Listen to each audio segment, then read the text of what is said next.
Hayyee nagaan isiniif haa ta'u akkam jirtu nagaa keessan ani nagaa kooti galata waaqayyo. Har'a maaliifan dhufe viidiyoo hojjechuun naan isiniin jedhu ergaa dabarsu bichaan hojjechuu dhufe. Chaanaala koo yoo subscribe sharing goone yoo hin daballe viidiyoo baqa hojjechuu nan dhiisa jedhe. Maaliif baqa baay'ee gadi bu'aadha waan ta'eef jechuudha. Kanaafi warri mi'a guddatu YouTubein kun jettan chaanaalli kun guddatu yaada wayii irraa arganna jettanii share godhame ijoollee yoo xiqqate ijoollee ma keessan beektan nama shan mee warri viidiyoo kana ilaaltan nama shan qofa isumaayyuu ijoollee riyoota keessan taatan nama shan share godha. Share godha isaan keessaa nama tokko hin dhabu jechuudha. Nama subscribe godhu nama tokko hin dhabu. Kanaaf yoo guddate malee dhugaa nama nuffisiisa joo waaqa. Yeroo tokko immoo namni yoo miidiyaa irra rakkadhe jedhee boo'ee bichaadha chaanaala ol guddiftu maalitti nu badhe seetan dhugaa waaqayyoo jechuudha.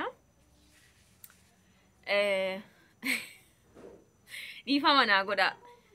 Jechichi ko akkuma jettanuu ulfaataa ta'uu danda'a. Garuu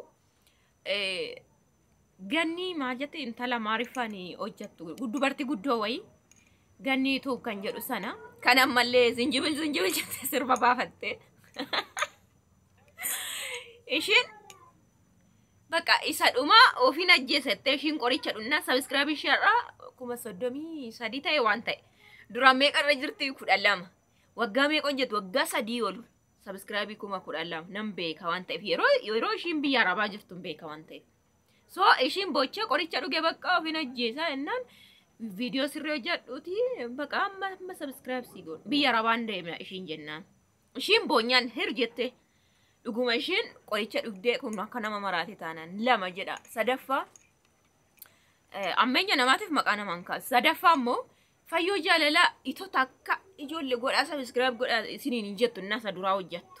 Ofumaaf isin jette viidiyoo kanuma feete kanuma waanuma ta'e hojjetti subscribe ishii homaa hin dideeyyu 19 otoo irra jiru yeroo tokko biyya arabaan deema jettee isheen haadha eebboo faana viidiyoo hojjettee dhiisin deema mucaas maal godhee jettee yaada keessa galtee baqa jettee ishiin jechuu jennaan boo'u kaanan subscribe gootaan fixinnoo immoo gara 30 wayitti geessitan.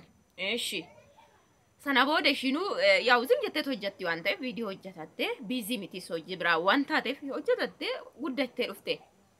Amma immoo jala cufame amma ji'a 3 sana booda banamaa fi karaa mucaa isheetiin immoo kakuutuubi karaa jedhuun dhufte ishiin boocha yuutuubiin koo cufame ennaan subscribe gootaniif amma ishiin mimmaan buuftutti subscribe gochuun beektan ijoo maali sirii godha.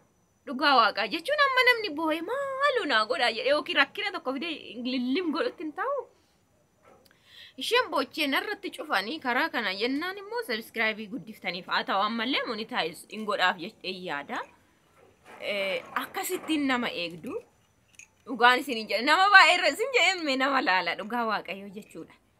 Garuu nama ogummaa tokko hojjetu nama wanta barumsa dabarsu nama yaada hiru bicha jumjatanii bira darbeetu amma yookiin boo'ee maaloo na guddisaa dhutti. Garuu ani sadarkaa sanarra dhaqu akkanumattiin isinitti himaa yoo cufame san hin boo'utuma falli dhufeellee jechuudha. Innaa isiniin jedhu immoo nama sana tokkoofi miti. Namni tokko amma namni sun gadi ba'ee boo'ee jedhutti hin ta'u isaaf deemtu jechuudha. Tokko nama immoo garuu numa jira. Viidiyoo guyyaan kan laalan jiru amma viidiyoo koo jechuudha. Guyyaadhaan. Na anyways subscribe godhaa mi'aaruma ilaala yoo har'aa amma boruutti 50 dabale taanaan okay 50 namni 50 itti dabalame taanaan okay viidiyoo itti fufeen seeraan hojjedha dhugaa waaqa isin jedhe qalbii miti. So